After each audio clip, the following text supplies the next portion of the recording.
C'est l'association Addiction France qui a mené des tests à Nantes, à Angers, à Rennes. Dans 9 cas sur 10, les supermarchés, les supérettes vendent de l'alcool aux mineurs, ce qui est formellement interdit.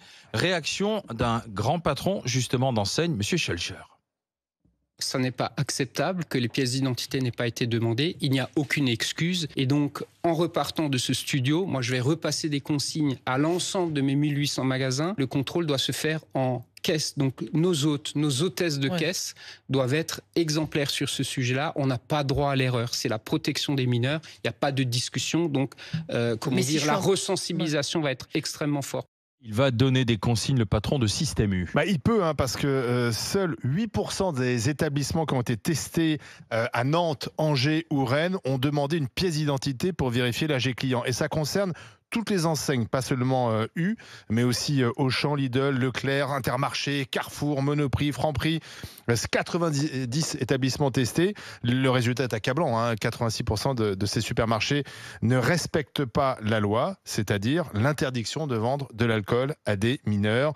Est-ce qu'il faut passer à la vitesse supérieure? Est-ce qu'il faut vraiment sanctionner ces enseignes? Qu'est-ce que vous en pensez? 32-16 pour le dire au GG. Est-ce que c'est aussi facile que ça d'obtenir une boisson alcoolisée quand on a moins de 18 ans, Barbara? Oui, c'est aussi facile d'acheter de l'alcool pour les mineurs que de regarder du porno sur les réseaux sociaux, il me semble. Donc je pense que nous avons un gros souci dans l'ensemble du monde occidental avec... C'est hélas aussi, et tant mieux, les faiblesses de nos démocraties, de ne pas toujours être capable de pouvoir instaurer des interdictions et de s'y tenir avec le degré de surveillance d'une dictature comme la Chine. Et c'est heureux. J'aimerais pas que les petits Français soient soumis à la même dictature que les petits Chinois. Mais enfin, il n'empêche que, par exemple, si on voit sur la question de l'usage des réseaux sociaux et des portables et des smartphones, la Chine a de meilleurs résultats que l'Europe. Donc...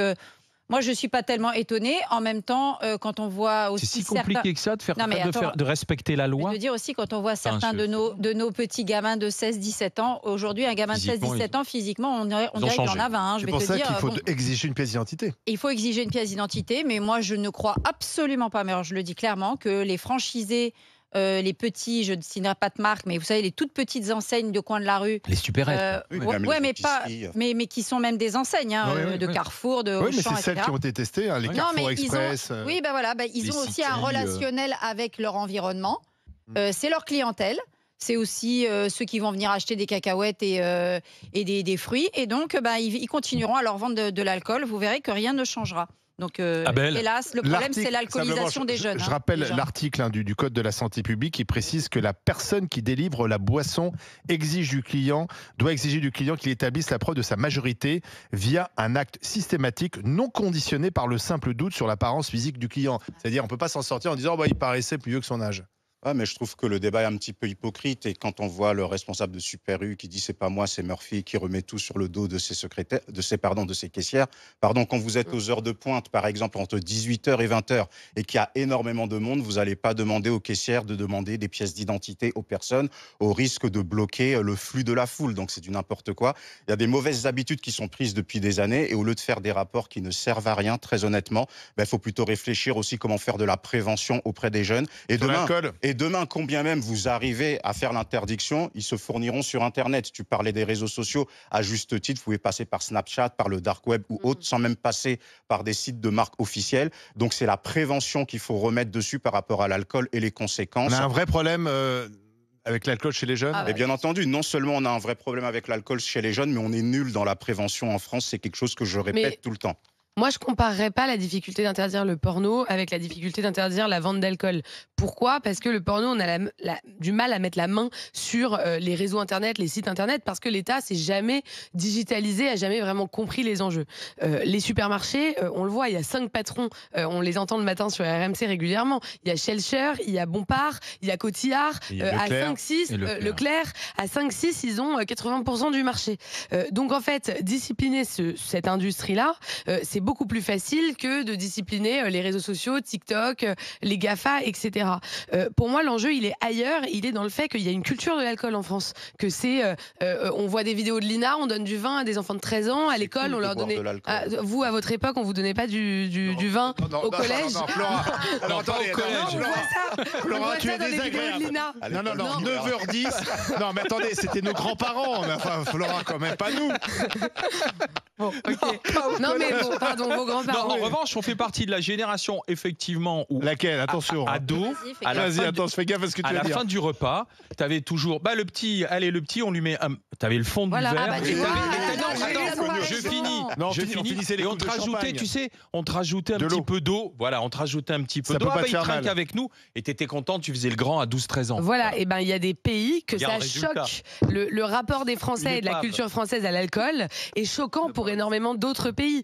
Nous, on a ce rapport un peu spécial. Enfin, pas que nous, excuse-moi, les Britanniques et les Irlandais, vous savez Anglais. comment ils eux se aussi, mettent ils mal. ont un rapport pas Jojo, spécial à l'alcool. Non, mais ce qui est intéressant, pardon, excuse-moi de t'interrompre, mais en fait, c'est un peu le problème aussi en France, c'est-à-dire qu'on met des interdits, on fixe des interdits et on n'arrive pas à les faire respecter. Et ça pose, en fait, ça entretient un sentiment d'impunité dans la société d'une manière générale. Et chez les jeunes, c'est dommage parce que quand même, c'est des citoyens qui arrivent et qui donc dès le début vont se dire, finalement, il y a des interdits, mais on peut les contourner. Ouais, Donc il y a des interdits effectivement sur Internet, on ne doit pas consulter du porno, on peut le faire facilement. Il y a des interdits dans une épicerie, on ne peut pas acheter de l'alcool, finalement on peut le faire. Et c'est la même chose pour plein de trucs en fait en France. Abel est à fond sur la prévention. Moi, vous le savez, je suis à fond sur l'éducation des sur parents. la répression. Je suis sur quoi?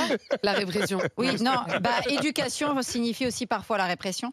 Éducation, sanction. Mais l'éducation des parents, elle compte. Action. Mais ça Moi, je fait suis partie désolée. du volet de la prévention. Aujourd'hui, Oui, tu as bien sûr. des gamins qui font des anniversaires à 16, 17 ans. Moi, je comprends pas comment, à des anniversaires de gamins qui sont pas encore majeurs, il y a des parents qui acceptent. Qu'il y ait de Et par l'alcool exemple, sur de les la tables. bière, ne serait-ce que de la bière, et à des anniversaires de gamins qui ont 18 ans, seulement 18 ans, les gamins, ils finissent torchés. Moi, vous m'expliquez comment, à 18 ans, des parents acceptent d'organiser des anniversaires où il va y Donc, avoir de aussi le l'alcool. rôle des parents, Moi, je suis désolée, c'est non. Oui, mais Il n'y a pas d'alcool chez D'accord. moi pour se mettre mal, et qu'ensuite, les gamins, ils Mais n'arrivent même pas à sortir de juste chez toi debout. sur la chose. Donc, le rôle des parents, il est essentiel aussi. D'accord, mais simplement sur ce qui est basique, c'est la loi. Quand tu arrives à la caisse, tu sais, il y a le petit autocollant avec marqué « L'alcool est interdit à la vente aux mineurs ». C'est à la caisse, je veux dire, la caissière, le gérant, il l'a sous les yeux. Alors Abel, tu nous dis c'est compliqué quand à 18h ou 19h, il y a du monde. Enfin, c'est pas compliqué de faire respecter la loi. Tu l'as sous les yeux quand Oui, t'es mais gérant. ça c'est dans les termes, mais la réalité c'est qu'on a laissé Oui, mais cette tu mets même ton commerce en danger Oui, aussi. mais on a laissé l'habitude perdurer pendant des décennies et du jour au lendemain, on dit aux gens, on va serrer la vis. Les gens, ils ont pris les mauvaises habitudes. Donc, ça paraît même comme une mesure qui est hypocrite en réalité, parce que lorsque l'on annonce des choses, il faut que c'est un effet dissuasif, même pour la personne qui va écouter. Mais ça fait rire les gens sur le terrain. Oui. Ça fait des années que, oui, on voit ces panneaux, ces notices, limite, ces post-it et tout, mais qui les respecte? L'intérêt de ces grandes enseignes et de toutes les supérettes, c'est de gagner de l'argent tout simplement. Donc à partir du moment où hypocrite. Chez le cher, il est un peu hypocrite lorsqu'il dit je découvre le problème. Parce qu'il sait très bien. Demander bien sûr. Non, et là où Abel a entièrement raison, c'est que quand les patrons ils mettent la responsabilité sur les caissières, c'est totalement hypocrite parce que les caissières elles font ce qu'on leur demande de faire. Si elles ont des consignes et plus en fait, s'il y a des consignes, c'est fait. Ça dépend Oui, juste. mais ce sont ensuite les premiers, Flora, à se plaindre quand ces mêmes jeunes reviennent 2 heures après en étant un peu avinés, tu vois, à la 8-6 et qui viennent en rechercher. Donc, tu as aussi la responsabilité de leur avoir vendu. Bah oui, on l'a comme tous vu, tu sais, le soir tard d'ailleurs. Ouais. Vu bon nombre de municipalités. Il y en a qui vendent plus d'alcool à une certaine heure. Exactement, voilà, des municipalités qui prennent des arrêtés en disant maintenant ça suffit le soir à 22h. Mais ce sont ces mêmes supérettes qui vendent et ensuite disent mais j'en ai marre, les mecs reviennent, ils sont bourrés. Mais tu leur as vendu. Dans les supermarchés qui sont ouverts le dimanche, où il n'y a donc que des vigiles qui assurent la surveillance des caisses automatiques, les rayons d'alcool sont bâchés. C'est-à-dire que tu ne peux pas accéder à l'alcool parce que ça sous-entend donc qu'il n'y a pas les caissières ou les caissiers qui viennent vérifier les pièces d'identité. Mais la réalité, c'est que là aussi, c'est hypocrite. Pourquoi vous bâchez le dimanche le vigile? Il surveillera pas plus que la caissière ne veillera à la pièce d'identité. Et on peut même se servir sous les bâches. Et tu peux te servir sous les bâches. Mais il y a une autre hypocrisie. Rappelez-vous les puffs. le nombre de gosses qui s'achetaient chez les buralistes Ah oui, c'était les petites cigarettes électroniques Oui. extrêmement dangereuses, pleines de produits chimiques. Il a fallu en arriver à l'interdiction parce qu'aucun buraliste n'empêchait un gamin, un mineur de s'acheter des puffs. Le cannabis est censé être interdit, le cannabis est banalisé. Exactement. C'est pour ça que je disais qu'il y a une impunité. Il y a des interdits qui sont fixés et puis finalement qui dans la réalité ne sont pas respectés. Parce que Flora l'a signifié aussi, parce qu'il y a une culture en France. Oui, voilà. Il y a une culture de l'alcool, il y a la culture du cannabis. Ouais, c'est cool l'alcool, c'est cool le cannabis. Bah non, c'est pas cool. Tu te mets dans un état pas possible. Pour certains, ça fait des décompensations psychiques. Et la violence intrafamiliale, comme la violence dans la rue, elle est majoritairement le résultat de l'alcoolisation massive. On a le 32-16 qui est là pour justement nous apporter des compléments d'informations et des exemples concrets. C'est Ludovic. Ludovic, il est agent de sécurité justement dans le Tarn-et-Garonne. Bonjour Ludovic, bienvenue au 32-16. Bonjour. Vous vouliez attirer l'attention sur le risque aussi pour les caissières et les agents de sécurité, Ludovic. Oui, bien sûr.